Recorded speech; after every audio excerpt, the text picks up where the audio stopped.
নমস্কাৰ বন্ধুসকল, আপোনালোকক স্বাগতম জনাইছোঁ ডিজে ব্লগছৰ অন্য এটা ভিডিঅ'লৈ। আজি মই ঘপককৈ গম পালোঁ যে যোৰহাটৰ ষ্টেডিয়ামৰ ফিল্ডত ইণ্ডিয়ান আৰ্মিৰ বিশেষ এক প্ৰদৰ্শনী তিনিখনকৈ ইণ্ডিয়ান আৰ্মিৰ যুঁজাৰু হেলিকপ্টাৰ আৰু তেওঁলোকৰ কিছু অস্ত্ৰ শস্ত্ৰসহ তেওঁলোকে এটা শ্ব' দেখুৱাইছিলে, যিটো বিভিন্ন ধৰণৰ কিবাকিবি তেওঁলোকে দেখাইছিলে। মই কোনো ব্লগ বনাম বা ভিডিঅ' শ্বুট কৰিম বুলি তালৈ যোৱা নাছিলোঁ। আচলতে কিছু মানুহ কি হৈছে আপোনাৰ, মই দেখিলোঁ যে 4 বাজিব হ'ল, তেওঁলোকে কিছুমান মানুহ 4 বজাত গৈছে, তেওঁলোকক কিন্তু উভতাই পঠাই দিছে, তেওঁলোকক তাত চাবলৈ যাব দিয়া নাই। সেইকাৰণে ভাবিলোঁ ভিডিঅ' কিছুমান শ্বুট কৰি থোৱা আছিল, তাৰে এটা ভিডিঅ' বনাই সৰুকৈ মই ইউটিউবত দি দিওঁ, যিখিনি মানুহে দেখা নাপালে তেওঁলোকৰ কাৰণে অলপ ভাল হ'ব আৰু।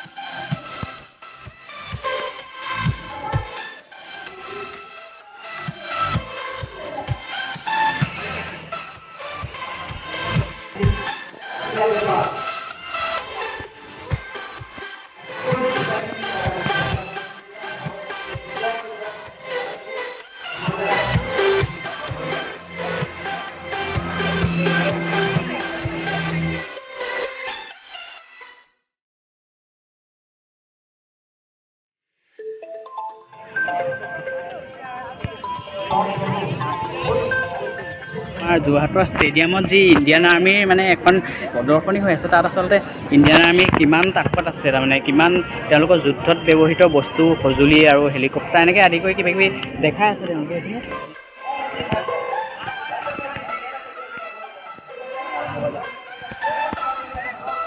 এইখন এখন হেলিকপ্টাৰ চক। এইখনত 2জন বা 4জনমান মানুহ যাব পাৰে, ঠিকে তাতকৈ যাব নোৱাৰে।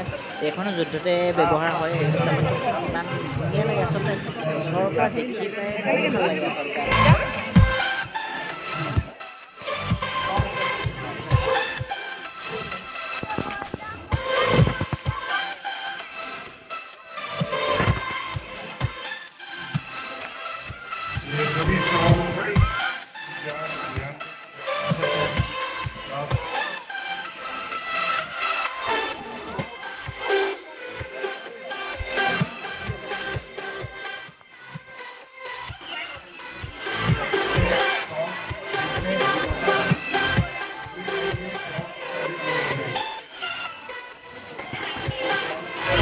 এইখন চব হেলিকপ্টাৰখনৰ ভিতৰৰ চাইডটো আপোনালোকক মই বাহিৰৰ পৰাই দেখুৱাবলৈ চেষ্টা কৰিছোঁ, কিমান ধুনীয়াকৈ আছে। চব চিট আছে, ইফালে 2জন যাব পৰা, এজন চালক আৰু এজন লগত বহি যাব পৰা, পিছফালেও এজন বা 2জন বহি যাব।